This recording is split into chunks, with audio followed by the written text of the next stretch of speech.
No episódio de hoje, oftalmologia, retina e assunto Unimed. Estamos hoje aqui com o Dr. Sebastião Rodrigo Rocha, oftalmologista Montes Clarense, que visita aqui hoje o estúdio Saúde em Pauta Infonorte. Dr. Sebastião, conte um pouco de sua trajetória na oftalmologia e o que levou-se a especializar em retina. Primeiramente, boa noite. É uma honra estar aqui. Você já é meu amigo há muito tempo, né, Fabiano? A gente conversa muito e destacar aí o papel que vocês desempenham aí na saúde, no empresariado de Montes Claros, sempre estando juntos, sempre divulgando as empresas. E essa parceria é muito importante para a gente. E, se Deus quiser, essa parceria vai continuar por muitos anos. Então, eu queria muito agradecer a honra de estar aqui na sua presença, tá? É bom ressaltar que o Dr. Sebastião, ele é empresário no setor de saúde, é proprietário, sócio de 2 hospitais de oftalmologia na cidade, tá? E também hoje é o diretor-presidente da Unimed Montes Claros, norte de Minas. Nós temos muita coisa a falar. Doutor, a primeira pergunta, conte um pouquinho o que é retina. Então, minha trajetória na oftalmologia, né? Eu fiz faculdade em Belo Horizonte, certo, na UFMG. Aí, depois quando eu formei, eu ainda fiquei meio na dúvida do que eu faria, se eu faria cirurgia geral, se eu faria oftalmologia. Acabei fazendo cirurgia geral. Certo. E vi que o que eu gostava mesmo era de operar. Só que eu buscava mais, algo a mais além de operar. E eu vi na oftalmologia uma possibilidade muito grande de atender tudo o que eu esperava. Porque eu gosto de conversar, eu gosto de fazer exames, de fazer propedêutica, né? Gosto muito, muito de tecnologia, eu sou aficionado com tecnologia, eu gosto de estar por dentro de tudo que está saindo. E gosto de operar. E a oftalmologia, ela ia me permitir exercer as áreas da medicina todas, né? Tanto de exame complementar, quanto de consulta, quanto de cirurgia, de procedimentos. E aí a retina, ela vem nesse contexto. A retina é uma das áreas que mais evoluiu nos últimos anos. É o que tem tratamentos extremamente modernos. E é o que conversa muito com tratamento de célula-tronco, cirurgia robótica, com inteligência artificial. Então, assim, é um órgão do corpo humano altamente especializado. Então, a retina é muito lindo. A cirurgia é bonita, os exames são muito bonitos. E aí, por isso, eu acabei escolhendo, né, e indo para a retina.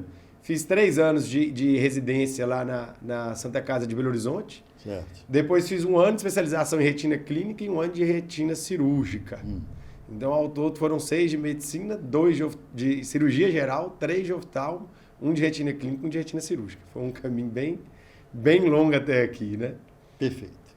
Doutor Sebastião, eu gostaria que o senhor me explicasse a diferença entre retina clínica e cirúrgica. Então, a retina clínica e cirúrgica, elas se complementam. Certo. Elas conversam o tempo inteiro entre si. Certo. Você tem doenças que acometem a retina, que você vai tratar com medicamento via oral, que você vai tratar, às vezes, fazendo só um procedimento mais simples, tipo um laser. E você tem patologias que elas exigem a cirurgia para restaurar a visão. Certo. Então, a diferença basicamente é essa. O retinólogo clínico, ele vai tratar as doenças clínicas, que não demandam cirurgia. Quando o tratamento clínico encontra o seu limite, aí entra o cirurgião para tentar resolver o problema. Então, doenças, por exemplo, descolamento de retina, que é uma urgência oftalmológica, que pode levar à cegueira, só existe tratamento cirúrgico. Entendeu? Retinopatia diabética, que é uma das principais causas de cegueira no mundo, você tem tratamento clínico, que você pode injetar a medicação e fazer laser, e dependendo da gravidade, você pode ir para cirurgia. Então a diferença basicamente é essa. Eu lembro que uma vez eu tive problema na retina e eu fiz um laser, né? A coisa parece que deu uma consertada. O laser ele é muito usado na oftalmologia e ele é muito importante. E ele consegue resolver uma gama vasta de problemas. Sebastião, me conta como é o seu dia a dia como médico especialista em retina. A gente vê, você está na H-Olhos, você está no Hospital de Olhos, você presta serviço para a Santa Casa de Montes Claros. Você entendeu? Como que é essa correria? Como que é o dia a dia? Então, e além disso, ainda tem que organizar as empresas, né? E a Unimed entre elas. É bastante corrido, mas eu gosto. Quando a gente faz o que a gente gosta, eu acho que isso facilita muito as coisas, né?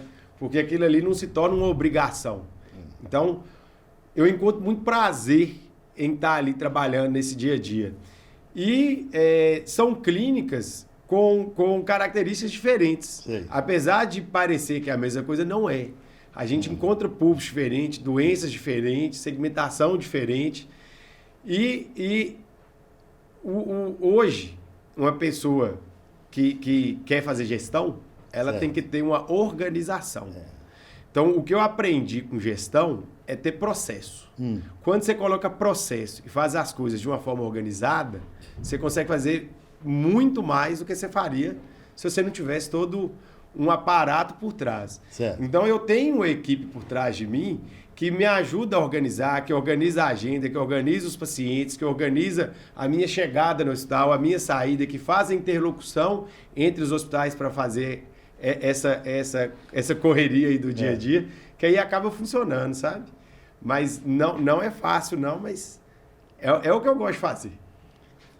Que eu vejo gente lá do noroeste do estado, gente do Vale do Jequitinhonha, na antessala do bloco cirúrgico. Eu falo assim, moço, esse cara esse doutor, ele tem assim um atendimento global, não só no norte de Minas, mas também na Bahia, no noroeste do estado. Isso é muito legal, porque principal propaganda do médico é o paciente que ele operou, né? Então, acaba que eu tenho paciente que vem do Rio de Janeiro para cá. Ele veio para operar, já tem uns 3 anos que eu operei, e até hoje vem fazer revisão comigo aqui. E sul da Bahia. Então, o paciente opera, quando ele volta para a residência dele, ele acaba comentando com a amiga, acaba falando com os familiares que operou, onde que operou. Hoje, a gente consegue atingir muita gente através da internet, né? Esse próprio podcast, por exemplo, tenho certeza que ele vai alcançar longas distâncias e vai trazer paciente para cá, para Montes Claros. E Montes Claros, ela já é famosa por esse turismo da saúde, de vir gente de todas as regiões para Montes Claros. É a capital do norte de Minas, uma referência. A capital do norte de Minas é uma referência. E aí, como a gente tem muita tecnologia e a gente entrega um resultado muito bom, isso acaba, graças a Deus, espalhando a notícia e as pessoas vêm mesmo procurar atrás de solução. Porque retina, ela é uma especialidade muito difícil. Os casos são muito complexos e a cirurgia ela é muito complexa. Então, nem tem tanto profissional assim que faz. São poucos que fazem e menos ainda conseguem ter um volume de cirurgia igual nós temos lá no hospital, né? No hospital a gente faz em torno de 30, 40 cirurgias por mês de retina e é raro, mesmo no Brasil, alguém operar esse volume. Quais são as doenças de retina mais comuns que o senhor atende em seu consultório? Então, retina, o principal paciente é o diabético. Diabetes é a principal causa de cegueira em paciente jovem no mundo. É mesmo? É a principal causa de cegueira. Se você pegar paciente de 20 até 60 anos, a maioria que ficou cega foi por causa do diabetes. O diabetes é uma doença que tem controle, tem tratamento, mas infelizmente por cultura, e a cultura do brasileiro ela vai muito nisso aí, de sempre ir quando a coisa já quase se perdeu. Então eu tenho muito paciente diabético. E principalmente paciente mais idoso. Porque as principais das doenças da retina, né, que é a degeneração macular relacionada à idade, o próprio diabetes, buraco macular, membrana reptiliana, todas elas são doenças de uma idade mais avançada. Certo. Entendeu? Então tem muita patologia interessante, tem muita patologia que é rara, mas por a gente ser referência, a gente vê muita doença. As distrofias retinianas, né? Todo mundo alguma vez já deve ter ouvido falar em retinose pigmentar. Então, as principais, mais conhecidas são essas mesmo. Em cima do que o senhor falou aí, a retinopatia diabética é muito falada, né? E o que o paciente diabético deve saber para prevenir essa complicação? Então, isso aí que você falou é extremamente importante. E eu tento trabalhar isso. O paciente que é meu, ele já sabe. Certo. Ele tem duas escolhas. Ou ele vai tratar, ou ele vai procurar outro médico. Porque tratar o diabetes não é tratar a consequência. Eu sou o médico que vai tratar a consequência do diabetes. Então, você usou a melhor palavra, prevenir. Como é que você vai prevenir a retinopatia diabética? Tratando diabetes. Então, quando o paciente chega para mim, para assim, eu tenho diabetes, eu quero que você olhe meu fundo de olho. A primeira coisa que eu pergunto a ele é, como é que está seu tratamento de diabetes? Qual medicamento você está tomando? Quem é seu médico que está acompanhando? Quais são os resultados dos seus exames dos últimos 6 meses? Porque aí eu já vou sentir qual tipo de paciente que eu estou lidando. Porque tem uns que falam assim, nem sei, tem tempo que eu medi. Medi ontem. Que hora? Depois do almoço. Quanto é que estava? Não lembro não, quem sabe é meu acompanhante. Então eu já vou sentindo ali o tamanho do problema que eu vou enfrentar. Por quê? Se o paciente não sabe quando fez o exame, qual o resultado do exame, é óbvio que ele não está controlando o diabetes. Então é óbvio que ele é um paciente de risco. Porque se ele não controla, ele vai ter edema macular diabético, ele vai ter retinopatia diabética. Então antes de ir lá olhar o fundo de olho, eu tenho que saber. Porque pensa comigo, se o paciente não controla o diabetes, a doença dele vai evoluir. E eu vou ficar tratando a consequência, mas a doença dele não vai estabilizar nunca. No final, tem-se a percepção que quem não está tratando direito sou eu.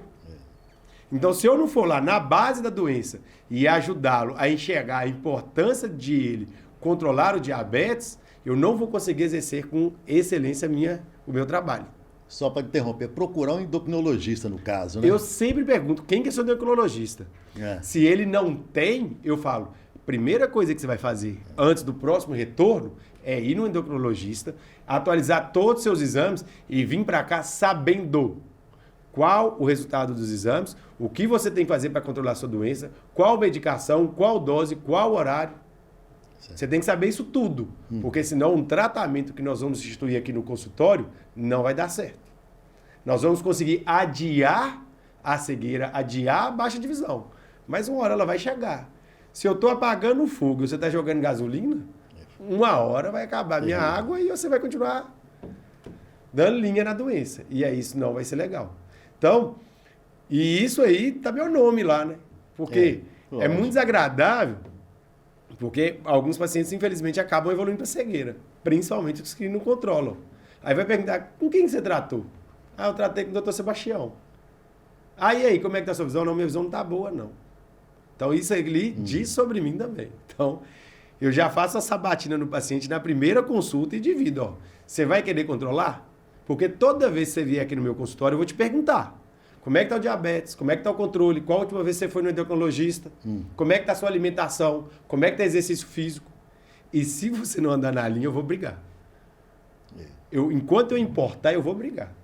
E o dia que eu não importar, é melhor você procurar outro médico para continuar o tratamento. Então, eu chamo a responsabilidade do paciente, eu dou a oportunidade dele entender sobre a doença dele entender a importância do controle para a gente fazer um tratamento de excelência.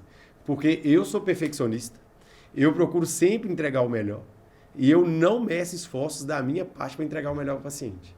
Entendeu? Então, eu tento fazer ele entender que isso é um trabalho em equipe, entre o médico e o paciente e envolver, inclusive, a família. Porque também é chato, né? O paciente é diabético. Aí ele senta numa mesa, que vai ter lá bolo, Coca-Cola, doce, salgado, tudo de ruim. E só ele não pode comer. Então envolve a família também, sabe? Todo mundo melhorar a alimentação, ter alimentação saudável, comer na hora certa. Então eu tento envolver a família, tento envolver o paciente, tento usar de todos os recursos para envolver o paciente no tratamento dele. Lá no hospital a gente tem toda a tecnologia que precisa para tratar a retinopatia diabética. Né? A gente tem um aparato, até mesmo cirúrgico, de última tecnologia, de última geração, comparável a qualquer bloco do mundo. Né? O microscópio que a gente tem é ultra especializado em retina. A gente tem o melhor vitreógrafo do mundo, que é o Constellation da Alco. Então, assim, a gente está preparado, mas sempre é importante envolver o paciente no tratamento. Não é só chegar e operar, não. A gente tem que conversar, a gente tem que batalhar, a gente tem que entender, tem que ter empatia, tem que olhar para o paciente, entender as dores do paciente, entender o sentimento dele, entender onde ali... Um pós-cirúrgico, assim, bem aprofundado. O pré e o pós. Porque no pré eu já tenho que preparar ele, que não adianta eu operar ele e ele não controlar o diabetes. Não vai adiantar. E é uma cirurgia de risco, é uma cirurgia cara. Então eu tenho que chegar e falar assim, ó, vamos junto? Vamos dar a mão aqui, vamos tratar de você? Ambos estamos interessados na mesma coisa. Então, como é que nós vamos nos ajudar? Como é que eu vou te ajudar a ter um tratamento bom? Como é que você vai me ajudar a te entregar um resultado bom? Um ajuda? Um ajuda o outro. Porque o interesse é o bem dele. Entendeu? Pelo menos para mim, uma das maiores satisfações que eu tenho é ver um paciente meu enxergando, andando bem. Muitas vezes eles vêm cego, acompanhado, sendo conduzido pelo acompanhante, né? Aí na hora de sentar tem uma dificuldade, vai botando a mão, vai tateando ali, às vezes com as caias a gente tem que segurar, e aí a gente opera, aí passa 1 mês, 2 meses ali, ele vem, senta sozinho, e aí já conversa, e você já vê que muda o semblante, já vem cabelo cortado, barba feita, já vem arrumado, porque não estava nem enxergando, entendeu? Então acaba descuidando dele mesmo. E aí, quando ele volta a enxergar, melhora a autoestima, melhora o humor, melhora tudo. Certo. Aí melhora a mobilidade, aí ele vem, senta, a gente conversa, aí eu fico olhando da porta, ele sai andando, vai sozinho. Então, você devolve a autonomia da pessoa, você devolve a liberdade da pessoa. Então, e eu importo muito com o resultado. Essa humanização é muito importante, né? E realmente vocês têm um tratamento top de linha, tanto no H-Olhos, tanto no Hospital de Olhos de Montes Claros. Lá a gente preza muito isso, eu sempre falo, né? Porque como nós temos muitos funcionários, sempre tem um parente ali, todo mundo tem um amigo, alguém, um irmão que tem um problema de vista. Então acaba que os próprios funcionários, os próprios parentes são nossos pacientes. E eu sempre chamo a atenção dele assim, ó, um dia vai vir sua mãe aqui, um dia vai vir seu pai, seu irmão, seu amigo. Como que você quer que ele seja tratado? Então é dessa mesma forma que eu peço para que você trate o paciente que entrar ali agora e sentar de sua frente. Porque pode não, né? Ele é o pai de alguém. Ele é o amor de alguém. Ele é o filho de alguém. E ele está ali no momento, às vezes, de aflição, de incerteza, de dúvida, de medo. Né? Ele está diante do desconhecido, num ambiente que ele não conhece, diante de pessoas que ele não conhece, e ele está entregando uma das coisas mais importantes que ele tem na vida para a gente cuidar. Então, como você gostaria de ser tratado? Como você gostaria que tratasse seu pai e sua mãe? Então, a gente tem treinamento constante, desde a entrada, da porta de entrada até a recepção, a enfermagem, os próprios médicos, a orientação cirúrgica, né? A pós-cirurgia, né? Isso aí tudo a gente está muito atento na nossa comunicação, como que a gente vai tratar, como que a gente vai conduzir, como que a gente vai fazer. Lá no hospital eu falo muito que a gente não tem, né, paciente só não opera se não quiser. Porque o paciente vai para lá, a gente tenta facilitar pagamento, a gente tenta fazer de tudo para ter acesso. Nós vivemos em uma região que é muito carente. Então a gente atende gente lá de todas as classes sociais. A gente trata todo mundo igual e a gente tenta sempre tornar a cirurgia ou tratamento acessível, de todas as formas. Doutor Sebastião, degeneração macular relacionada à idade tem sido cada vez mais diagnosticada. Quais os sinais de alerta que o paciente deve sinalizar? A degeneração macular relacionada à idade, que é o DMRI, a gente abrevia, né, DMRI, ela é uma doença, né, como o próprio nome fala, relacionada à idade. Certo. Então ela é principalmente em pacientes acima de 60 anos e principalmente pacientes da pele branca. Né? É mesmo? É mais comum em paciente da pele branca. Você já olhou aí, né? Mas é assim, tem que tomar cuidado. E tem um componente genético importante. Então, se você é branco, caucasiano, e tem parente que tem degeneração macular relacionada à idade, tem que ficar atento. Tem fatores de risco, né? Como, por exemplo, o tabagismo é o principal fator de risco, e uma alimentação, que é alimentação rica em gorduras e triglicerídeos. Então, né? A obesidade também está relacionada com a degeneração macular. E os principais sintomas são sintomas visuais. Então, muitas vezes, a pessoa começa a ver as coisas meio tortas, começa a ter falhas da visão, falhas focais da visão e a baixa de visão. Então, muitas vezes essa baixa de visão ela vem de forma lenta, mas ela pode vir de forma abrupta também. Muitas vezes a pessoa descobre quando tem um sangramento na retina. Aí pode dar um inchaço na retina. Então você começa a ver as linhas meio tortas, começa a ver uma distorção na imagem, um apagamento da imagem, e isso é um sinal de degeneração macular relacionada à idade. Certo. Né? E a prevenção é não fumar, alimentação, e nos estágios 1 e 2, a gente só acompanha. No estágio 3, a gente começa com um antioxidante, um complexo de vitaminas antioxidantes para poder fortalecer a retina. Né? Aí, o que é o problema? Muitas pessoas não fazem consultas de rotina e só descobrem estágio muito avançado. Então, a consulta de rotina no oftalmologista, ela tem que ser, a partir de 40 anos, anual. Porque a partir de 40 anos, são as principais doenças. A gente tem que lembrar que a maioria das causas de cegueiras, elas são preveníveis, ou pelo menos reversíveis se tratadas inicialmente. Então, se você vai tratando, se você descobre a doença em estágio precoce inicial e trata, a chance de você ficar cego por ela é muito pequena. Então, a partir de 40 anos, todo ano consultar com o oftalmologista. Porque aí a gente consegue prevenir e tratar os estágios mais iniciais. Como a alta miopia pode afetar a retina, doutor? De várias formas. A alta miopia, ela é um outro problema extremamente frequente. A alta miopia, né, vamos definir, miopia é aquela dificuldade que a pessoa tem para enxergar de longe. Certo. Então ela enxerga muito bem de perto, mas longe ela não enxerga. A maioria das miopias é por aumento do tamanho do olho. Você pode ter miopia refracional, que é quando a córnea ela é muito curvada e aí ela causa uma miopia, ou você tem um olho que realmente cresce de tamanho. A gente mede o comprimento axial. Então, olhos mais longos, a partir de 23, 24 milímetros, eles são mais propensos a desenvolver a miopia. A alta miopia é a partir de 5 graus. Então, você tem miopia, né? -1, -2, -3, -4. A partir de -5, a gente chama de alta miopia. E a gente tem míope de -10, -15, -20. Quanto maior a miopia, maior a propensão a ter problema. Os principais problemas do alto míope, primeiro, descolamento do vítreo posterior, que é o descolamento do gel do olho. Quando o gel descola, aí é muito comum ver aquelas mosquinhas, aquelas sombras, aquelas coisas que a gente chama de mosca volante. Aí tem gente que fala assim, não, é uma teia de aranha, é uma linha, é um besouro, uma borboleta. Não importa o formato, né? Tudo isso aí a gente chama de mosca volante.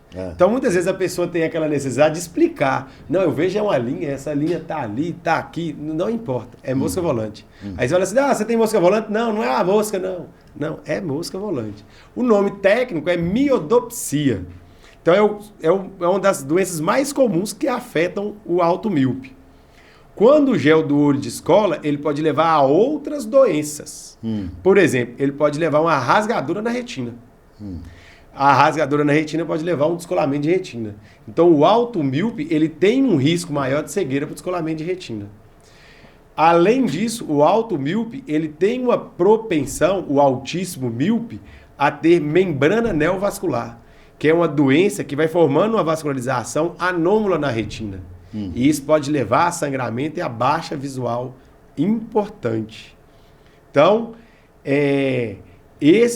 essas três são as principais. Descolamento de retina, rasgadura na retina, tem as degenerações periféricas, são membrana neovascular, buraco macular também é mais comum.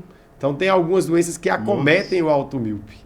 É doença pra danar. Entendi. E eu nem tô citando todas, não. Tô citando só algumas, porque fica cansativo, né? Ficar falando um tanto de nome de doença.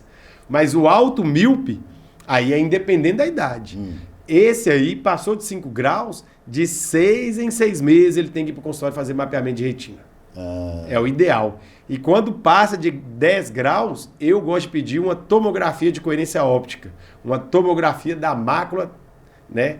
Que a mácula é a região principal da retina. Então eu gosto de pedir porque tem algumas doenças que você vai olhar, vai parecer que está normal, mas a tomografia ela tem uma definição muito grande. Então ela consegue diagnosticar doenças ocultas. Então até 5 graus é um paciente que você trata até normal, anual ali, ele vai lá, consulta normal. Passou de 5 graus, mapeamento de 6 em 6 meses, passou de 10, mapeamento e tomografia de 6 em 6 meses. Vamos falar de exames agora. Quais exames são fundamentais para avaliar a retina? Então, primeiro exame, né? A gente sempre começa o exame medindo a acuidade visual. Por quê? Se o paciente chega ali, está enxergando 100%, que é o que a gente chama de 20-20, é difícil ele ter um problema grave na retina. Ele pode até ter um problema inicial. Agora chega um paciente ali de 20 anos, você mede a visão dele, e ele está enxergando 20-100, 20-200, ou seja, 10, 20% de visão, a probabilidade dele ter alguma alteração no exame é grande. Então vamos supor, o paciente chega ali, está enxergando 100%, é jovem, eu já vou olhar um fundo de olho, né, mais tranquilo. Não, esse paciente aqui deve ter doença nenhuma, não tem diabetes, não tem pressão alta, não tem nada, o fundo de olho vai estar normal. O paciente tem ali 90% de visão.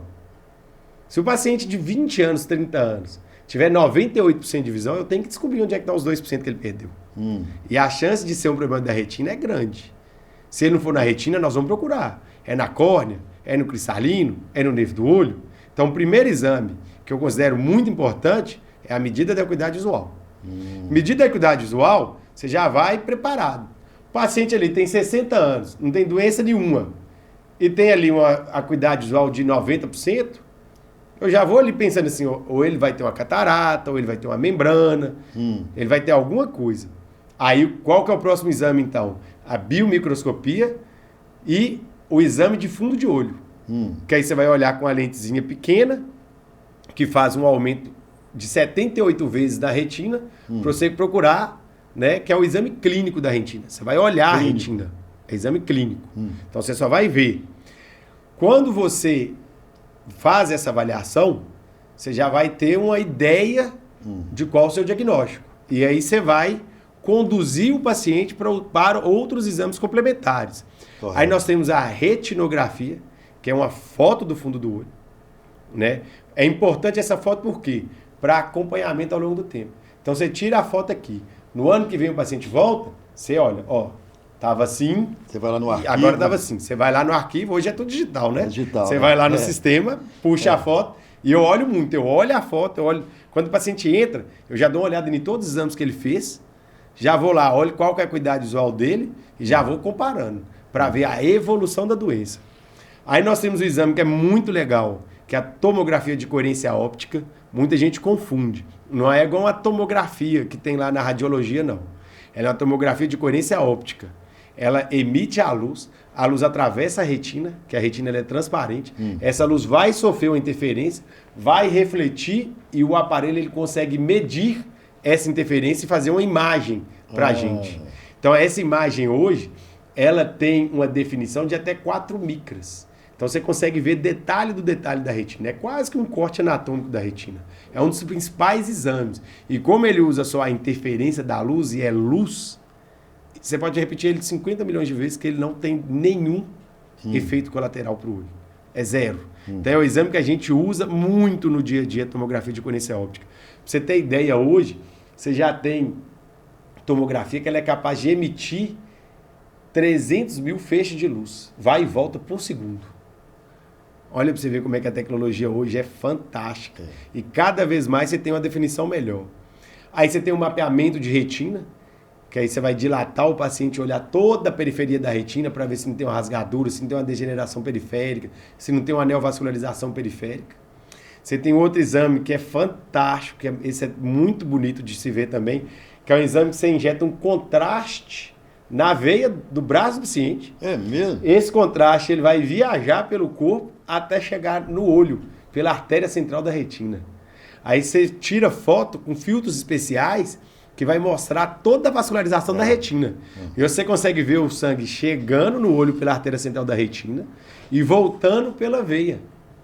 Então você vê toda a vascularização, você consegue identificar áreas de oclusão vascular. Olha, ali entupiu um vaso, ali teve um sangramento, ali não está perfundindo direito, ali tem um neovaso de retina. Então você consegue ver a vascularização da retina. A retina ela é muito bonita por isso, porque é um órgão que você consegue enxergar, que você consegue ver a lesão, né? A angiosserografia ela é extremamente importante. Aí você tem ultrassom, que é quando você tem, por exemplo, você tem uma catarata muito grande, você não consegue ver a retina. Então você não sabe se ela está descolada, se ela está colada, se ela tem alguma doença. Aí você vai fazer um ultrassom de retina. Certo. E você tem exames que a gente usa menos. Por exemplo, a endocianina verde, que também é um exame contrastado, que você olha principalmente para doenças da coroide, que é uma camada da retina. Então tem vários exames que a gente usa no dia a dia que são muito importantes. O exame de fundo de olho ele é tão importante que já chegou paciente para mim com queixa de baixa de visão. Eu olhei o fundo de olho e falei assim, você tem diabetes? Ele, não. Mede ali para mim, por favor. Aí vai lá, mede no dedo, glicemia de 300. E tem paciente que chega, você olha o fundo de olho e você fala assim, sua pressão é alta? Ah, não é alta não. Aí você vai lá, olha o fundo de olho, você vê uma retinopatia hipertensiva, às vezes grau 3, grau 4, que você tem que mandar ele direto no hospital, que ele está ali diante de uma urgência hipertensiva. Então a retina ela é muito legal sob esse ponto de vista, sabe? Ela mostra muita coisa pra gente, né? Tanto é que o povo fala que a retina é a janela da alma. Você consegue ver muita coisa ali que às vezes só no exame de sangue que o endocrinologista vai ver, que o cardiologista vai ver, e você olha no fundo de olho lá e tá lá a doença te mostrando. Muitas vezes, por exemplo, o reumatologista, né, pede avaliação de fundo de olho para saber se o lúpus está em atividade. É mesmo? É porque a gente consegue ver sinais de vasculite no olho. Entendeu? Então você consegue ali examinar e falar, a doença está em atividade, aumenta a dose do medicamento, troca a medicação. Então essa interface da oftalmo, né, com neurologista, às vezes o paciente tem uma doença neurológica, uma hipertensão intracraniana, que ela é diagnosticada via fundo de olho. Que você olha lá e você vê um edema do nervo óptico e aí você diagnostica, o paciente está com hipertensão intracraniana. E aí você vai lá e encaminha para o neurologista para ele descobrir o porquê e fazer o tratamento. Às vezes até para neurocirurgia. Então são doenças bem... É uma vasta gama de doenças. Doutor, a gente sabe que a tecnologia tem evoluído muito, né? Quais os avanços mais importantes nos últimos anos para o diagnóstico e tratamento das doenças da retina? Então, igual a gente estava falando aqui de exame. Um dos exames que mais tem evoluído é a tomografia de coerência óptica. Cada vez mais, né? Por exemplo, hoje você já tem a angiotomografia do olho. Se a tomografia são várias fotos do fundo do olho, que ela manda a luz, interpreta, manda a luz, interpreta. O que eles descobriram? Se você manda aqui, ela vai e volta. Se você manda de novo, o que estava aqui apareceu aqui, aquela coisa está em movimento dentro do olho. Dentro do olho só tem uma coisa que movimenta, é o sangue.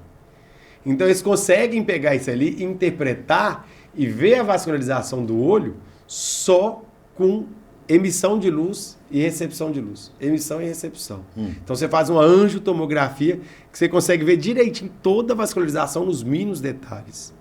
Né?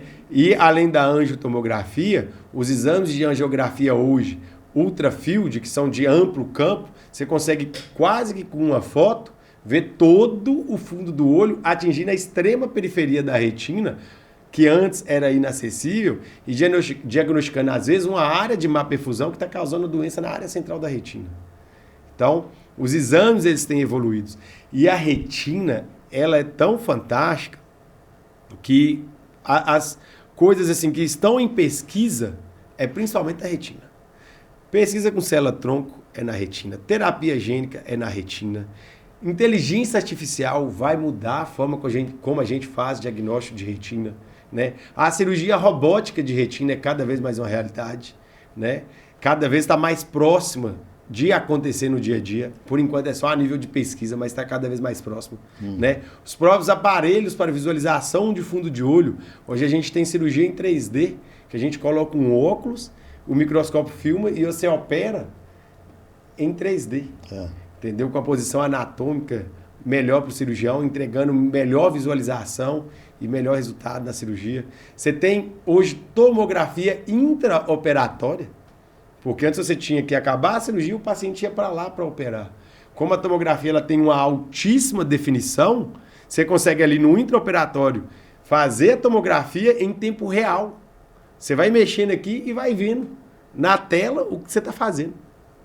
Né? Então você consegue colocar uma tela 3D, colocar a tomografia num quadrinho e ver ali em tempo real o que você está fazendo e vendo pela tomografia o que está acontecendo. Né? E melhorando muito a precisão do cirurgião durante a cirurgia. Doutor Sebastião Rodrigo, a inteligência artificial já chegou na oftalmologia? Como ela está sendo usada? Volta e meia estou lendo em revista do Conselho Federal de Medicina, Regional de Medicina, como que ela está sendo usada, como que está evoluindo a questão da inteligência artificial. Então, a capacidade da inteligência artificial na retina ela é imensurável. Eu não sei até onde é que nós vamos chegar. Eu sei que nós vamos chegar longe e vai ver melhorar muito. Há uns 3, 4 anos atrás, num congresso lá nos Estados Unidos, eles já mostravam que a inteligência artificial era capaz de ver uma foto do fundo do olho e identificar a idade e o sexo do paciente. Meu se era homem ou Deus, mulher. Aí se você consegue ensinar para a inteligência artificial quais são as imagens que correspondem a cada doença, e a inteligência artificial ela tem uma capacidade de processamento infinitamente superior ao cérebro humano, né? A gente consegue guardar. Eu olho uma retinografia, eu sei te falar. É uma degeneração macular, é uma membrana retiniana, é uma distrofia retiniana. Só que o arquivo, né, os gigabytes da nossa cabeça, ela é muito menor do que de uma inteligência artificial. Então nós vamos conseguir alimentar a inteligência artificial a saber detalhes de cada imagem. E a retina é muita imagem. É retinografia, angiofilsonografia, tomografia de coerência óptica. Então, quando você ensinar para a inteligência artificial cada doença, o que ela causa na retina e qual a imagem que corresponde àquela doença, você vai jogar os exames lá e ela vai te dar já a lista de tratamento, o que tem que fazer, como que tem que ir, né? Qual o prognóstico. Que evolução, cara. Só que eu acho assim, nunca vai ser autônomo. Ela sempre vai precisar do médico para validar. Lógico, evidente. Então, ela vem para somar, para acrescentar, não para substituir. Porque, pelo menos até hoje, por tudo que eu vi, ela até consegue te dar um diagnóstico, escrever um exame. Mas ela ainda comete alguns erros que às vezes é até meio grosseiro, né? Isso aí vai aprimorar, com certeza cada vez os erros vão acontecer menos, mas você precisa de um ser humano para ir lá e ver se o exame está bem feito, se não tem um artefato, se o paciente cooperou durante o exame, né? Casar o exame com o paciente, né? E não vamos esquecer a humanização do tratamento. Exatamente. Isso aí eu acho muito difícil a máquina substituir o ser humano, né? Então eu acho que o ser humano ele sempre vai estar presente, mas nós temos que acompanhar essa evolução porque ela é inexorável, ela vai acontecer e a gente quer sempre entregar o melhor para o paciente. Então, nesse contexto aí, eu sou um aficionado por inteligência artificial. Leio tudo que sai, sempre estou atento. Congresso, já tem grupo de WhatsApp específico para discutir a inteligência artificial em retina, então é bem legal. Tá. Doutor Sebastião, quais tratamentos clínicos são mais utilizados hoje nas doenças de retina, na H-Olhos e no Hospital de Olhos? Eu diria que os dois principais tratamentos clínicos é a aplicação de anti-VEGF, que é uma medicação extremamente poderosa que tem evoluído muito. Hoje porque é o seguinte, antigamente você só tinha um laser. Você ia lá e fazia laser na retina. Laser. E aí o laser, ele faz uma queimadura na retina. Então, você está sacrificando uma parte de visão para tentar salvar. Eu fiz aquele em Belo Horizonte, doeu pra caralho. Dói, o cara até hoje lá. Dói. Moço, que até loucura. Até hoje dói, até hoje é desse jeito. Isso aí, infelizmente, a gente falei, você vai furar. Não evoluímos muito nessa área do laser, não. Acho que a gente precisa... É uma fronteira se evoluir, tá? E os anti-VEGFs, eles vieram não para substituir o laser, mas para ir além do que o laser conseguia fazer. Confesso que Graças a Deus, eu dou muito graças a Deus de estar fazendo retina agora e não há 20 anos atrás. Porque os anti-VEGFs, que são medicamentos para tratar doenças da retina, eles são muito bons. E a gente consegue pegar pessoas que iam ficar cegas ou que estavam cegas e voltar a enxergar. E a história até deles é muito interessante, porque é o seguinte, o primeiro anti-VEGF que surgiu na oftalmologia foi o Avastin, que é o bevacizumab. Ele era um medicamento que era para tratar câncer de colo. É usado até hoje, para tratar câncer de colo. E aí eles estavam vendo que os pacientes que eram diabetes e tinham câncer de colo e estavam sendo tratados com o Avastin, estava melhorando. Então a indústria falou, opa, deve ter alguma coisa nesse remédio que está fazendo bem para o olho. Vamos pesquisar? E aí eles começaram a pesquisar. E aí eles acharam a molécula do Avastin e acharam qual parte da molécula do Avastin atuava no olho. E aí eles segmentaram e fizeram o Lucentis, que é o ranibizumab. Aí a gente começou a aplicar o ranibizumab diretamente no olho, o que diminuía o efeito colateral.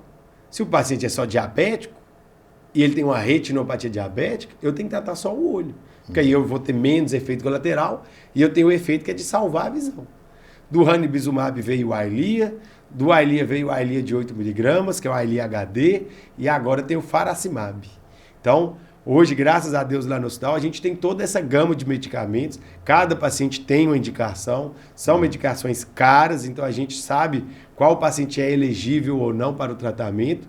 E o principal tratamento clínico, apesar de ser um procedimento, é a injeção de anti-VEGF e o laser.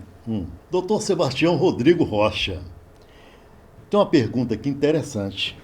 Injeções intraoculares assustam muito aqueles pacientes na sua clínica? Essa é uma pergunta boa demais. Porque os pacientes, na hora que você fala, você tem que aplicar uma medicação. Aí eles, que bom. Onde é que eu aplico? Aqui no hospital. Mas onde que é essa aplicação? Onde você vai aplicar essa injeção? Que você fala que a injeção é no olho, a reação é sempre a mesma. O olho fica desse tamanho e dá aquela sensação de medo. Então, quando a gente vai explicar, eu até explico mais tranquilo, né? Vou dando a notícia mais calma para não assustar. Porque quando você fala que vai ser uma injeção intraocular, realmente todo mundo pensa, né? Uma agulha entrando dentro do olho. E quando você fala assim, você tem que fazer laser e aplicação, todo mundo tem medo da aplicação. E ninguém tem medo do laser. Só que se fosse em mim, eu preferia a aplicação do que o laser. O laser dói muito mais, você foi vítima disso, né? Você sabe. Você é testemunha. O laser dói muito. A aplicação não. Porque a gente leva o paciente para o bloco, a gente faz uma anestesia, a gente deixa o paciente lá 5 minutos com gel anestésico e a gente tem uma técnica, né, toda especial de como introduzir a agulha para o paciente não sentir dor. Então, muitas vezes a gente aplica e o paciente fica esperando. E a gente fala, não, já acabou. Não, doutor, mas você não vai aplicar? Não, já acabou. Mas já aplicou? Já aplicou, graças a Deus. Aí ele sai todo aliviado, né? Que não doeu, não sentiu e acabou rápido. Então, ela assusta, mas não é para tanto. Não tem como, né? Todo mundo vai ficar sempre com receio, mas depois acaba acostumando. Mesmo porque, geralmente, são tratamentos mais longos. Você faz uma aplicação mensal ali, às vezes durante 3, 6, 12 meses, 24 meses. Então, é uma fronteira que a gente quer atravessar, é essa. De desenvolver medicações que não necessitem de aplicações frequentes. Por isso que desenvolveram a Eylea HD, o faracimab, que às vezes você consegue ficar ali até 3, 4 meses sem fazer a aplicação. E quanto às cirurgias? Em quais casos elas são mais solicitadas, necessitadas, indicadas? Cirurgia, aí você falou talvez das coisas que eu mais gosto de fazer na vida, né? Cirurgia para mim, e a cirurgia de retina, ela é diferente. Eu fiz cirurgia geral. Então eu fiz tudo quanto é tipo de cirurgia que você pensar. Deixa eu te perguntar, só para te cortar o senhor aí. Quanto tempo que leva uma cirurgia de retina no bloco cirúrgico? O tempo é extremamente variável. Ela pode demorar de 40 minutos até 3 horas. Eu umas 2 semanas atrás, eu peguei um paciente com um trauma gravíssimo. Foram 3 horas de cirurgia. Então, a cirurgia de retina, ela é desafiadora. E ela é extremamente tecnológica. E por isso que eu gosto. né? Porque ela eu gosto do desafio, é uma cirurgia bonita, é uma cirurgia técnica, é uma cirurgia delicada, que você tem que ter paciência, você tem que ter estratégia, tem que ter conhecimento. Ela exige muito do cirurgião, exige do psicológico, exige do físico. Então, é a área que eu mais gosto, é cirurgia de retina. E as principais doenças, né, que acometem a retina, uma das principais é o diabetes, que é o descolamento de retina tracional, às vezes a hemorragia vítrea, né? Nós temos as membranas epiretinianas, tem buraco macular, síndrome de tração vitreomacular, os próprios traumas, né, igual eu falei, complicação de cirurgia de catarata, a gente opera muito. Então, escolha bem o seu cirurgião de catarata, né? Porque se tiver complicação, muitas vezes o cirurgião, ao invés de encaminhar para o cirurgião de retina resolver, ele tenta resolver e às vezes acaba piorando a complicação. Então, cirurgia de retina é muito bonito e tecnológico. E tem várias doenças que a gente consegue tratar na cirurgia de retina, né? E tem, talvez, a das mais famosas aí que o povo mais fala, é o descolamento de retina, né? Descolamento de retina é uma doença grave, é uma urgência, porque quanto mais cedo você diagnostica, melhor o tratamento. Eu tenho inúmeros pacientes que operam de descolamento de retina e enxergam normal. Não sabe nem que operou. Mas esses aí, a partir dos primeiros sinais e sintomas, ele já procurou. Ele já vai no hospital, ele já identificou ali um tratamento, ele já identificou ali uma alteração na visão e ele procura o hospital. É até importante a gente falar sobre isso, né? Porque se é uma urgência e ela tem sinais, ela mostra para você que ela está chegando, é importante o conhecimento do público sobre esses sinais. Então, primeiro, qualquer alteração visual, é importante ir consultar. Pode não ser um descolamento de retina, mas pode ser um sinal de pressão alta no olho, pode ser um glaucoma, pode ser uma membrana epiretiniana, pode ser uma catarata. Então, teve alteração visual? Por favor, procure o médico. E não fica deixando, porque às vezes as pessoas ficam esperando para ver se vai melhorar sozinho. E quando chega lá, já passou da hora ideal de operar. A gente vai operar, mas não vai entregar o mesmo resultado. Fica complicado. Então, os principais sintomas do descolamento de retina, um dos mais comuns, é flash de luz. Por que o flash de luz? Geralmente, a retina, ela está ali paradinha. E você tem o gel do olho que está grudado na retina. Quando você tem um descolamento do gel do olho, que ele vai levar uma rasgadura na retina, ele puxa a retina, ele estira a retina, ele estica. E ali você tem os fotorreceptores, que é a célula capaz de enxergar, que pega o estímulo elétrico e leva para o cérebro enxergar. Quando você estira esse fotorreceptor, ele vai se manifestar através de um flash de luz. Certo. Então você começou a ver flash de luz, isso é um sintoma, é um sinal de alerta que sua retina está sofrendo uma tração. Depois do flash de luz, muitas vezes aparecem as famosas moscas volantes que a gente falou aqui. Por quê? Se o gel descolou, ele estava colado, você não enxergava ele. Se ele descolou, você passa a enxergar ele. E muitas vezes puxa a retina, rasga a retina e tem um sangramento. E esse sangramento ele se manifesta na forma de moscas volantes. E se veio o flash de luz, veio a mosca volante, ou às vezes não vem nem o flash de luz, nem a mosca volante, você não percebeu, mas você começa a perceber uma mancha na visão, uma mancha estática, parada, e essa mancha ela está aumentando indo em direção à região principal da visão, isso é um escotoma negativo. É um sinal que sua retina está descolando já. Você já até deixou passar a hora boa. E se essa mancha chega na parte principal da visão, aí você já está comprometendo o resultado da cirurgia. Porque se você tem uma mancha aqui, a retina descolou só na periferia, você vai lá e opera e a parte principal da visão não foi acometida, a chance de você enxergar 100% ela é enorme. Ela é gigante. 100%. 100%. Você opera e vai enxergar 100%. Agora, se você deixou a mancha ir chegando e indo para cima da parte principal da visão, até chegar lá e descolar a parte principal da visão, você ainda tem chance de enxergar bem. Mas muito provavelmente você nunca mais vai enxergar normal. Então, viu qualquer um desses sinais de alerta e ela é indolor. Ela não dói. Descolamento de retina, a pessoa fica cega, mas não sente um A. Então, percebeu a alteração visual? Tá na hora de consultar. Principalmente se você é automíope, principalmente se você já operou de catarata, se você já teve trauma ou alguma inflamação intraocular. Porque esses são fatores de risco para o descolamento de retina. Né? São alguns dos fatores de risco de descolamento de retina. Então, eu sou automíope, estou vendo flash de luz, corre para o hospital. Para de fazer o que está fazendo e vai para o hospital. Eu já operei de catarata, tenho 70 anos de idade. Eu estou vendo uma mancha aqui na visão. Tem que ir consultar. Não tem outra. Não tem outra resposta. Fica em casa não, vai lá no... Vai lá no Hospital de Olhos, na H-Olhos, na Santa Casa, que nós vamos consultar. Então, essa pergunta que eu ia fazer, você já respondeu que a cirurgia de deslocamento de retina é uma urgência médica, né? É urgência. Urgência médica. Quanto mais precoce você operar... descolou a parte principal da visão. Faz diferença operar rápido? Faz. Se operar com um dia é uma coisa, operar com uma semana é outra coisa, operar com 2 semanas é outra, operar com um mês é outra resposta. Eu já operei paciente com 6 meses de evolução. Certo. Mas é lógico que o resultado vai ficar comprometido. Ele não vai enxergar 70%, 80%, 90%. Entendeu? Então, o descolamento de retina contratado inicial, o paciente chega a 100%. Ou contratado em estágio precoce, vai chegar lá a 90%, 95%. Ou seja, tem um comprometimento baixo da visão. Né? Então... Quanto antes operar, mais chance você tem da cirurgia dar certo, porque a cirurgia não é 100%, nenhuma cirurgia é 100%. Então, operei rápido, eu tenho mais chances da cirurgia dar certo. E ela dando certo, eu tenho mais chances de enxergar bem. Volta os sintomas aí para mim recapitular.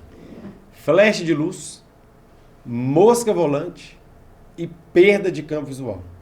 Perda de campo visual eu estou te chegando aqui, mas eu coloco a mão aqui, está escuro. Sei. Tem uma mancha na visão em cima, embaixo, de um lado do outro. Tem uma mancha. E essa mancha ela vai progredindo. São os principais. Tá vendo, gente? Isso aí tem que ficar atento. Doutor Sebastião, existem formas de prevenir doenças de retina? Principal forma de prevenir doença de retina, consulta regular com o médico. É a principal forma de prevenir. Porque ali você vai detectar alterações de estágios iniciais para você conseguir prevenir. Certo. Entendeu? Então, consulta regular. E aí, quando a gente fala de consulta regular, a consulta no oftalmologista, ela é importante. Mas você consultar com cardiologista para controlar a pressão arterial, você consultar com endocrinologista para controlar o diabetes, né? Então, ter toda esse acompanhamento clínico é importante. Você ter uma alimentação saudável pode te ajudar a evitar o diabetes, a evitar a degeneração macular, hábitos de vida como tabagismo, alimentação rica em gorduras, como a gente já falou aqui também. Vitamina ômega 3 é importante, sim, mas mais na lubrificação do olho, né? Mas os antioxidantes, vitamina A, vitamina C, vitamina E, eles são extremamente importantes para a retina. Que tipo de rotina o senhor recomenda para preservar a saúde ocular? Para ter uma saúde ocular, assim, top de linha. É bem em cima do que nós falamos, né?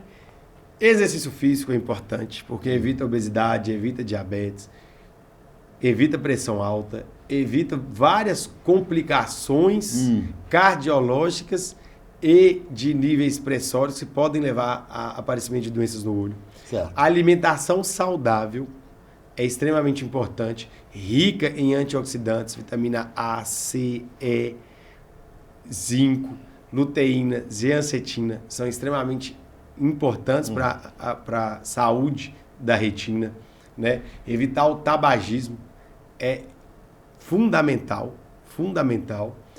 E o principal é a consulta. Vai consultar, porque na consulta oftalmológica de rotina a gente consegue identificar catarata em estágio precoce, glaucoma em estágio precoce, buraco macular, degeneração macular. Então, a consulta com o oftalmologista ela é essencial nos cuidados da visão. Doutor Sebastião, a retina pode ser afetada pelo uso excessivo de telas, TV, celular, essa coisa toda? Então, essa é uma resposta que a gente ainda não tem. Por quê? As pessoas criaram esse hábito recentemente.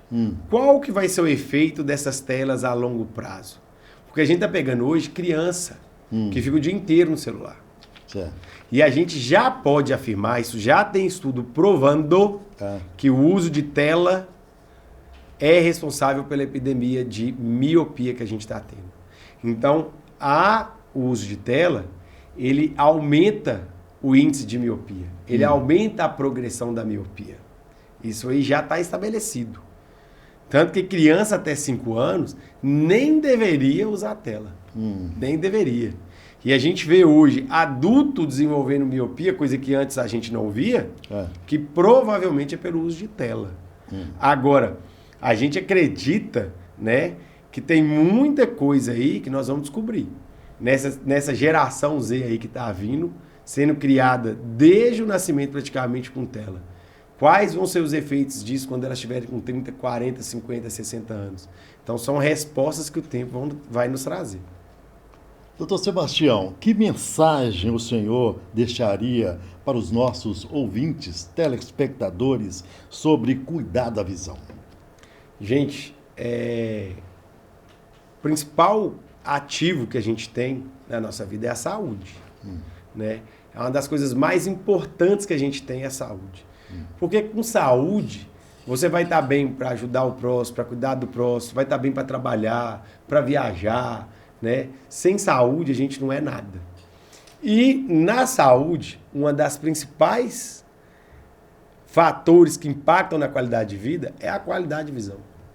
Então, como não cuidar da visão? Como não consultar regularmente com o oftalmologista, usar o óculos, seguir o tratamento, fazer as coisas direitinho? Isso aí impacta na nossa qualidade de vida. E se a gente está aqui vivendo todo esse mundo bagunçado que a gente vive, do jeito que as coisas estão indo, essa correria, esse estresse, se não for para a gente estar bem com saúde, o que nós estamos fazendo da nossa vida? Então vamos cuidar, vamos ter o autocuidado, vamos ajudar as pessoas que estão ao nosso lado a se cuidarem também, vamos ter empatia com eles, vamos, né, mudar a nossa forma de viver, mudar a nossa forma de pensar e começar a cuidar da gente também, né?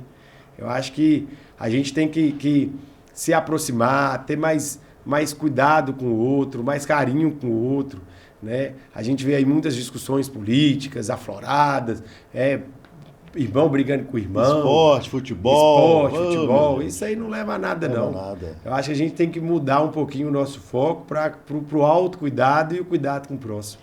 Doutor Sebastião Rodrigo Rocha, onde os pacientes podem encontrar o senhor para atendimento? Fique à vontade, quero que o senhor fale da H-Olhos, fale do Hospital de Olhos, viu? Fale onde encontrar o senhor. Então,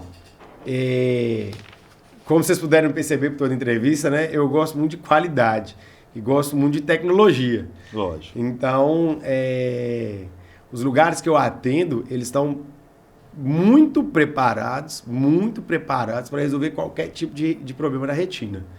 E eu atendo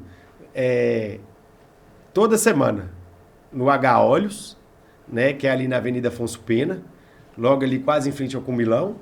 Atendo no Hospital de Olhos, que fica na Avenida Deputado Seves Rodrigues, certo. E atendo na Santa Casa Olhos, que fica lá no Medical Center. São 3 clínicas excepcionais, clínicas de ponta, com alta tecnologia, com a equipe toda preparada, e vou estar sempre às ordens e sempre fazendo o meu melhor. Gostaria que o senhor falasse um pouquinho sobre os colegas lá que estão, o doutor Emerson, o doutor Lucas. Pode falar da equipe lá da H-Olhos, primeiramente. Isso é uma coisa que eu sempre tive uma preocupação muito grande. Porque eu gosto de retina e de catarata. Tem gente que quer fazer de tudo, mas faz igual o pato. O pato quer nadar, andar e voar. Tudo e não faz nada. A medicina ela é cada vez mais especializada. Então não tem como você manter excelência em tudo. E hoje você tem que oferecer o melhor para o seu paciente. E para você oferecer o melhor para o seu paciente, você não pode ser sozinho. Você tem que ter equipe, você tem que ter gente de bem, gente boa, gente bem formada, gente bem intencionada no cuidado.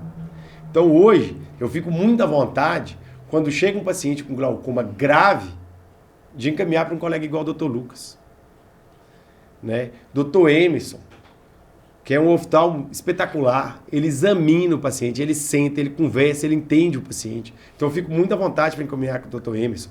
Né? Nós temos a doutora Ana Cláudia, que é especialista em córnea. Nós temos a doutora Roberta, que é especialista em Roberta Pacheco. Roberta Pacheco, extremamente competente. E numa gama de doenças que é extremamente desafiadora. Então não tem como eu deter todo esse conhecimento e ter todas as habilidades cirúrgicas. Então a gente sempre teve essa preocupação de montar uma equipe multidisciplinar e de gente competente. Para o paciente chegar lá, ele ter o principal, resolutividade, com qualidade, excelência e tecnologia de ponta. Aí você vê hoje, tem médico aí que quer fazer tudo. Quer fazer transplante de córnea, cirurgia de glaucoma, cirurgia de retina, catarata. Gente, é humanamente impossível um médico hoje ter toda a proficiência de todas as áreas da oftalmologia. A oftalmologia hoje, ela conta com mais de 20 subespecialidades. Você tem neurooftal, estrabismo, plástico ocular, vias lacrimais, catarata, retina clínica, retina cirúrgica, genética. Meu Deus. Glaucoma. Como que lente de contato, córnea, é impossível um médico saber disso tudo e saber operar tudo e operar tudo bem. Porque ele pode até operar tudo, mas opera bem, opera com excelência. Eu tenho médico lá, né? A gente tem na equipe médico que formou na melhor residência que existe no Brasil, que é o BOSS, em transplante de córnea. E ficou trabalhando anos lá. Que é a doutora Ana Cláudia, o doutor Lucas Antunes.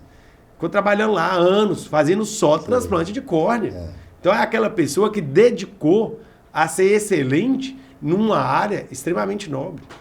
Retina. Não tem como um cirurgião de retina não dedicar apenas a retina, não. Ou ele vai dedicar a retina e fazer retina bem, ou ele vai dedicar a várias coisas e vai fazer tudo mais ou menos. Tião, fala um pouquinho sobre o veite aí. O veite é uma das doenças mais desafiadoras. Isso aí, doutora Roberta, é a minha salvação. Vou te falar bem a verdade. Por quê? Ela tem interface com o corpo inteiro. Qualquer doença, virtualmente, pode causar uma inflamação no olho. O que é o veite? O veite, a úvea, é essa parte interior do olho. Então, tudo que está para dentro do olho, a gente chama de úvea. Certo.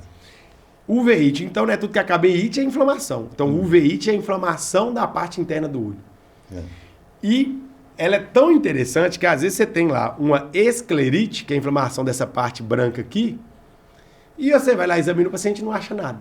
Você faz 50 exames e não acha nada. Aquilo ali pode ser um sinal de uma doença inflamatória do corpo, uma doença reumatológica, que só vai vir a se manifestar daqui a 10 anos. Então o paciente tem uma esclerite e melhora. Tem uma uveíte anterior e melhora.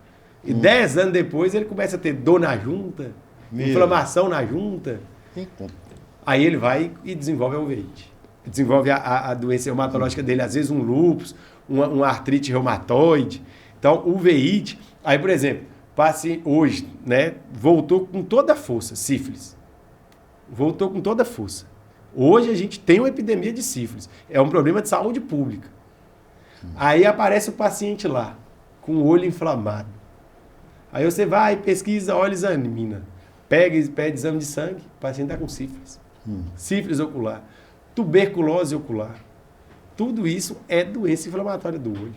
Né?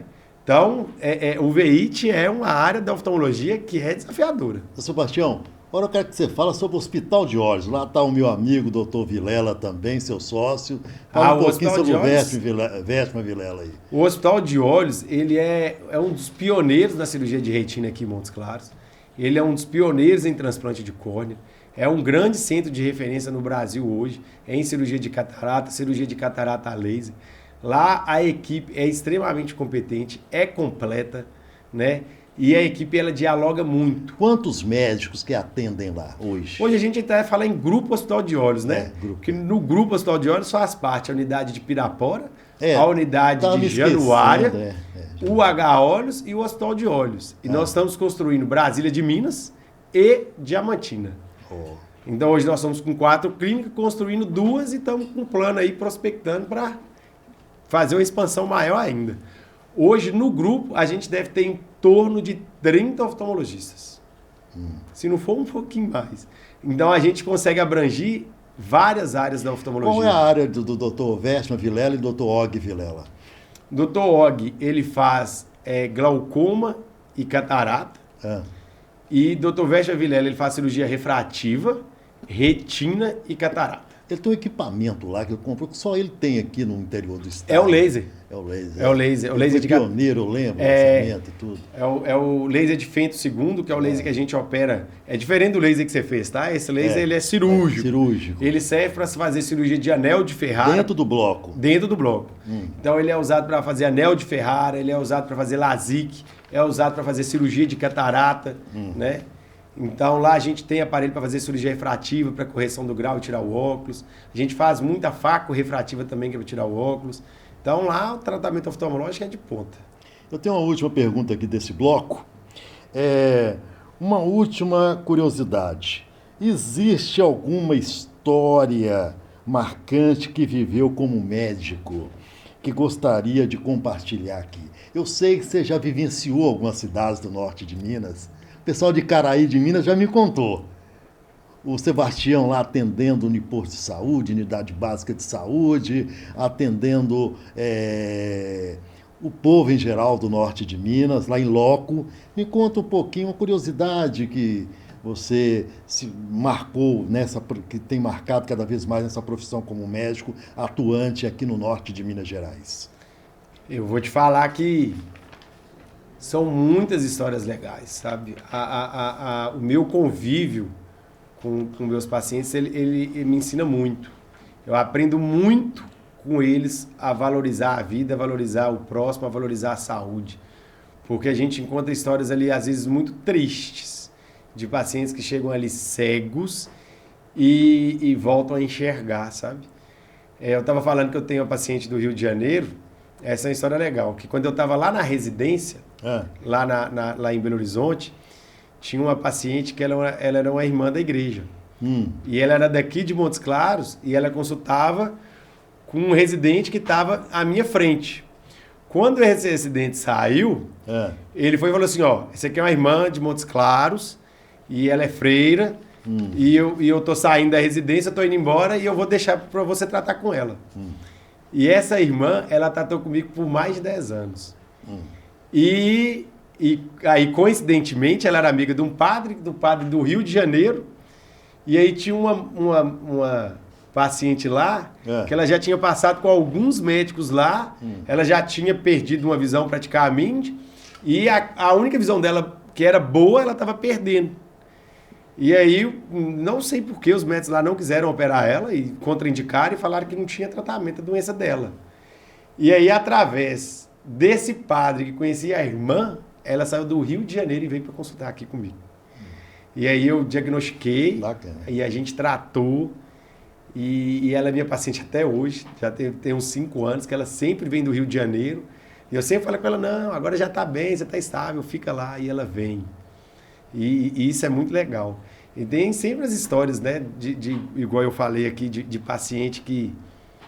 E às vezes eu fico até agoniado, sabe? Às vezes chegam uns pacientes lá tão graves, paciente diabético de 30, 40 anos, assim, já cego, sendo conduzido, e assim, e chega ali e você olha assim, meu Deus do céu, o que eu vou fazer? Que assim, a vida dessa pessoa tá aqui na mão. Aí, aí você opera, e aí você fica ali alguns meses naquela expectativa se vai dar certo ou não vai, porque demora, não é? Você opera, às vezes demora 1 mês, 2 meses, 3 meses, 4 meses para a coisa estabilizar. Às vezes você opera 1 vez, 2 vezes, e aquilo ali vai agoniando, e aí quando você consegue estabilizar, que a pessoa volta lá e volta assim, emocionada. Nossa Senhora, tem hora que a gente chega e chora, sabe? Tem hora que chega e chora. Tem história de bebê com catarata, que quando opera, volta a enxergar e assim, e muda a criança, muda a vida da criança, a criança muda assim, o relacionamento dela com os pais, com a vida, com os irmãos. E algumas vezes eu já chorei dentro daquele consultório ali com as histórias, porque a visão ela é muito importante. Quando você consegue ali ter um resultado devolver a visão é fantástico. Doutor Sebastião Rodrigo Rocha, diretor-presidente da Unimed Montes Claros, norte de Minas. Há alguns meses a gente tem ouvido nos 4 cantos de Montes Claros e do norte de Minas uma situação que a Unimed não está bem administrativamente e, ou seja, cumprindo com alguns pilares. Eu presenciei, eu tenho uma vivência muito grande próximo aos hospitais de Montes Claros, já vi pai de família com cartão da Unimed na mão e chegou para mim e falou assim, fui ali no médico, não pude ser atendido por causa que o hospital e a clínica não estão atendendo mais a Unimed. Uma médica da cidade, ginecologista, me falou que ela foi descredenciada da Unimed. Não sei como que é o caso. E outro caso, um médico oncologista da cidade me indagou que ele não estava recebendo os serviços prestados para a Unimed. Doutor Sebastião Rodrigo, há pouco tempo o senhor assumiu a diretoria, a presidência da Unimed Montes Claros, norte de Minas. Como está andando a Unimed hoje? A gente nota que a gente até ouviu essa semana, até ouviu notícia boa de um grande hospital na cidade que volta a atender a Unimed. Como que está essa organização, sabendo da sua competência como administrador também? O senhor chegou na hora certa e, juntamente com meus amigos, o Romero Iago e o Dr. Valdeir Barreto, estão juntos lá, coesos, fazendo com que a Unimed volte àquela Unimed que nós conhecemos aqui em Montes Claros, norte de Minas. A palavra está franca, eu gostaria que o senhor dirigisse as palavras aos médicos de Montes Claros, do norte de Minas, e ao paciente que está lá na ponta e nos assistindo. Então, primeiramente, obrigado pela oportunidade de falar sobre isso. A Unimed é um assunto que eu acho que interessa a toda a população de Montes Claros, mesmo quem tem plano de saúde Unimed, quem não tem, quem já teve, porque é o principal plano de saúde da cidade, é o que tem maior número de pacientes. Hoje a Unimed ela conta com 48 mil pacientes no norte de Minas e além da Unimed norte de Minas tem outras Unimeds que têm pacientes aqui, como a Unimed Belo Horizonte, como a FESP. Então hoje o sistema Unimed gira aqui em Montes Claros em torno de 67 mil vidas. Então isso é impactante e é grande. Ela é o que tem o maior número de médicos credenciados, é a operadora de plano de saúde que tem maior rede credenciada, né? Então, apesar da dificuldade que ela vem enfrentando, os números da Unimed eles são os melhores e os maiores da cidade, né? Em termos de exames realizados, procedimentos realizados, vidas salvas, vidas tratadas, tratamentos oncológicos tratados, a Unimed é a que tem maior volume de tratamento de saúde. E ela é daqui de Montes Claros. Ela é dos médicos, ela é uma cooperativa de médicos daqui de Montes Claros. Isso é extremamente relevante. Por quê? Tem operadora de plano de saúde chegando aqui em Montes Claros que ela tem relação direta com operadora de plano de saúde que já foi vendida. Que eles vêm com preços agressivos, baixos, não vão tratar ninguém, não vão fazer nada, daqui 1 ano, 2 anos é vendido e o usuário fica aí, a ver navios. Então nós temos que tomar cuidado, porque várias operadoras, elas estão aproveitando esse momento de fraqueza para a Unimed para entrar no mercado. E quanto mais frágil for a Unimed, pior para o mercado de saúde de Montes Claros. Por quê? A Unimed, ela gera empregos diretos e indiretos. Então, o Hospital de Olhos, H-Olhos, Santa Casa, Arão Torinho, o Dios Godinho, né? Vários hospitais aqui, elas têm como fonte de renda pagamentos oriundos da Unimed. Então, a gente tem que proteger a Unimed e salvaguardar a Unimed, que é uma empresa que já tem 54 anos, para a gente defender a saúde do norte de Minas, o médico do norte de Minas, o paciente do norte de Minas. Porque hoje, o paciente ele tem acesso ali à diretoria, ao presidente da Unimed, ele conversa.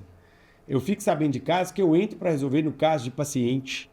Vai conversar com o diretor de uma operadora nacional. É uma coisa paraquedas, né? Você não sabe nem quem é, quando é, como é. Né? E tem que tomar cuidado, porque tem muito corretor que ele é comissionado para vender plano de saúde. Então ele ganha lá 300% da mensalidade, mais uma renda mensal. Então chega o corretor, fala mal da Unimed, que é para vender outro plano de saúde, mas o interesse dele não é no paciente. O interesse dele é no bolso dele, né? E ele está desfazendo de uma coisa que é da terra, que é da região. A Unimed, ela passa, sim, por uma crise financeira. Essa crise financeira, ela tem um ponto específico que, em um dado momento, uma administradora de benefício fez uma parceria com a Unimed e vendeu vidas, vendeu planos de saúde fora da nossa área de atuação. Ah, E esses usuários fora da área de atuação, eles causaram um grande prejuízo para a nossa área. A nossa operação local, ela é saudável financeiramente. Se a gente tratasse só de pacientes do norte de Minas, a Unimed estaria nadando de braçada. Seria o melhor plano disparado, com melhor assistência, a gente estaria crescendo cada vez mais, não teria essa crise financeira.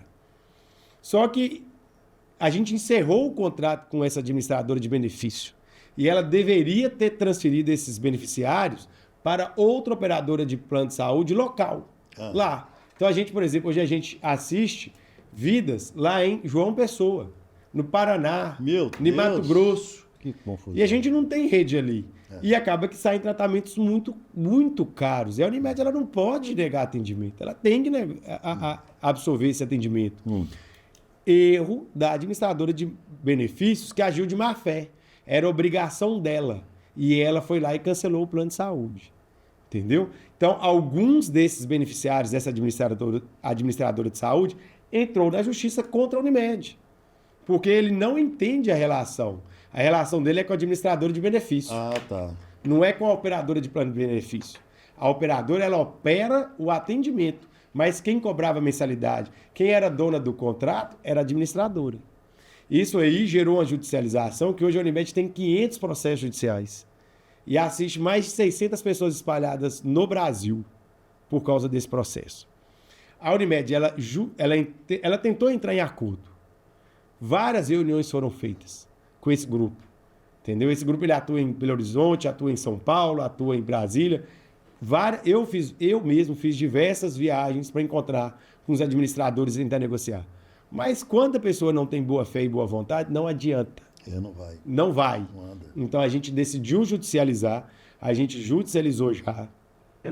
Nós estamos com processo em andamento, em regime de urgência, né? Uma antecipação de tutela para ou que essa administradora de benefício transfira essas vidas para outras operadoras, que é a obrigação contratual, legal e regulamentada pela ANS, é a obrigação dela fazer essa transferência, ou pelo menos que ela assuma o custo. Porque também, pelo Código de Defesa do Consumidor, ela é tão responsável quanto eu. É a responsabilidade solidária. Além do mais, ela não cumpriu com o que era a obrigação dela. Então, ela está me causando prejuízo, então ela deveria pagar o prejuízo. E além do que, em contrato, a partir do fim do nosso contrato com essa administradora de benefício, ela deveria assumir todos os custos da assistência das pessoas judicializadas. Então, nós somos cobertos de razão, estamos no judiciário, estamos lutando e pleiteando uma dessas duas coisas. Brevemente, isso aí, nós devemos ter um desfecho, o que vai alavancar a recuperação da Unimed.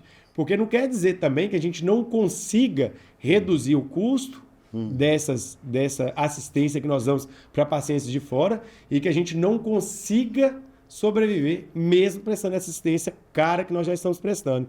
Então, nós estamos fazendo uma reestruturação de toda a forma da Unimed pensar. E creio que nos próximos 3, 4, 5 meses, todo o cenário da Unimed e da saúde suplementar de Montes Claros vai mudar. Eu acho que nós vamos melhorar muito, mas ainda nós precisamos de 1 a 2 meses de compreensão do nosso beneficiário, que nossos empresários nos apoiem, não cancelem o plano, que permaneçam e acreditem e valorizem uma empresa que é da cidade, é da região. Vamos valorizar o que é nosso, que tem jeito. Com gestão, nós vamos conseguir dar jeito na Unimed. E a Unimed vai voltar a ser aquele plano de excelência, de qualidade, de acesso fácil, que conversa de perto com o paciente, que atende os anseios do paciente, que na hora que ele precisar, ele fala com o presidente, ele vem no presidente, fala, presidente, estou precisando disso, está aqui, como é que nós vamos agir, e que nós vamos estar do lado e que nós vamos ser parceiros. Então eu preciso dessa paciência, eu preciso dessa compreensão, que tem jeito, tem jeito. Tem jeito com gestão séria, competente, igual você citou. Nós temos um conselho de administração, nós temos uma equipe técnica que é extremamente competente, participativa, que veste a camisa da empresa, que acredita na empresa. Então, os nossos colaboradores acreditam muito na recuperação da Unimed. Doutor Sebastião, qual a mensagem para os colegas médicos que são cooperados e para aqueles que ainda têm alguma coisa para receber da Unimed, essa coisa? Qual a sua mensagem? Acreditem na Unimed, que a Unimed tem jeito. Tenham um pouquinho de paciência. Até o final desse ano, muita coisa vai melhorar. Muita coisa vai mudar e vai mudar para melhor. Um pouquinho de paciência, porque lá é feita de gente séria. Gente que vai trabalhar e vai dar a vida para salvar a Unimed. Então, acreditem, tenham paciência, continue atendendo, abram as agendas, acolham os pacientes. Porque o fundamento da medicina é sempre ajudar e acolher o próximo. Acolham e acreditem que vai dar certo. Doutor Sebastião, ponto positivo na Unimed Montes Claros. Uma sede muito bem montada na Rua Januária e, o principal, vocês acolheram as crianças, criaram um núcleo de pediatria e terapias na Praça da Santa Casa. Com isso, é um ponto positivo. Eu gostaria do comentário do senhor. Quando a pediatria de Montes Claros, né, do Brasil, ela está passando por uma crise muito grande de falta de profissional e falta de médico. E por um bom tempo aqui em Montes Claros, o único serviço de pediatria de urgência que funcionou foi o NAIS. Certo. Quando fechou o PA da Santa Casa, nenhum plano se dispôs a montar uma rede própria e investir como a Unimed investiu para garantir o atendimento de qualidade às crianças. Então, foi uma atitude muito corajosa da diretoria à época, né? Dr. Farley, Romero e Valdeir. Eles montaram o NAIS, colocaram o NAIS 24 horas para garantir às mães o acolhimento adequado às suas crianças nas suas urgências, né? Hoje, meu amigo Maurício e o Alessio, eles de forma corajosa também reinauguraram o PA da Santa Casa. Agora nós temos eles como grandes amigos. Desejo sucesso para eles. E o NAIS continua firme e forte, continua de pé. É um serviço exclusivo, dedicado para a Unimed. E é uma grande vantagem para quem tem Unimed, né? Ele tem um serviço dele, que é ele que manda, que ele chega lá, é atendido na hora, funciona 24 horas. Queria destacar também que além do NAIS nós temos o Espaço Viver Bem, que é um espaço também exclusivo, onde funciona lá centro de terapias especiais, centro de fisioterapia. A Unimed, por ser o maior e ser da cidade, ela consegue fazer serviço próprio, exclusivo para o seu usuário, né? Que tem nossas cores, que tem nossa filosofia. Então, e isso é uma tendência nossa. Nós vamos agora abrir um ambulatório da Unimed para garantir atendimento para o beneficiário em áreas que eles estão tendo dificuldades, por exemplo, hematologia, neurologia. Então, nós vamos ter um ambulatório próprio, né? Já está tudo certinho, deve começar aí até o final desse mês de maio, deve começar. E tem outras coisas que nós estamos pensando em verticalizar para a gente ter o serviço próprio, para facilitar o acesso ao tratamento e garantir um acesso de qualidade, um tratamento de qualidade e de excelência para o nosso beneficiário.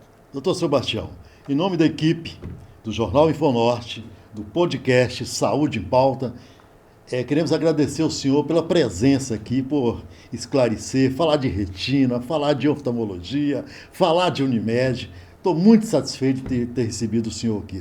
Nossa equipe agradece e gostaria de colocar suas palavras, suas considerações finais e agradecer de coração a sua presença aqui, que eu sei que sua vida é uma correria, é cirurgia, atendimento, é viagem. Tem que sobrar tempo para a família, para a filha, né? Exatamente. Você deve estar lá me esperando. E brevemente vamos trazer aqui a doutora Juliana Alcântara para falar sobre dermatologia. Ótimo. Foi muito bom esse bate-papo com você, muito prazeroso, você sempre é muito agradável, sempre muito acolhedor. Foi fantástico poder falar do que eu gosto, do que eu amo. Esse podcast que já é sucesso no Norte de Minas, a gente fica muito honrado, a gente sempre apoia o Infonorte e a gente deseja todo o sucesso, que vocês continuem nessa trajetória brilhante de crescimento e apoiando as empresas daqui. Vocês são fundamentais no nosso dia a dia, vocês dão visibilidade para a gente que né, quando a gente começou lá com H-Olhos, ninguém conhecia H-Olhos, hoje é conhecido aí na cidade inteira. Vocês fazem parte dessa história, né, da história da minha história, da história do Grupo Hospital de Olhos. E a gente agradece muito essa parceria e dá os parabéns por essa iniciativa que com certeza vai engrandecer o norte de Minas. Muito obrigado, senhor, e até a próxima. Até a próxima, se Deus quiser.